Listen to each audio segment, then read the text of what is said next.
Geçmiş olsun. Nasılsınız? Bu hanımefendi ne yapıyor? İster misin? Sayın Müdürümüze, başlarımıza, bütün doktorlarımıza, başlarımıza biz teşekkür ediyoruz. Böyle bir yoğun bakım. Ne kadar güzel. Özel.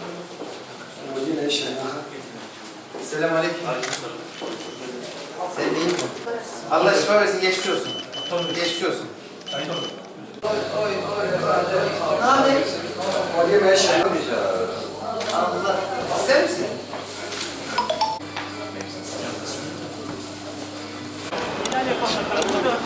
Bakıyorum.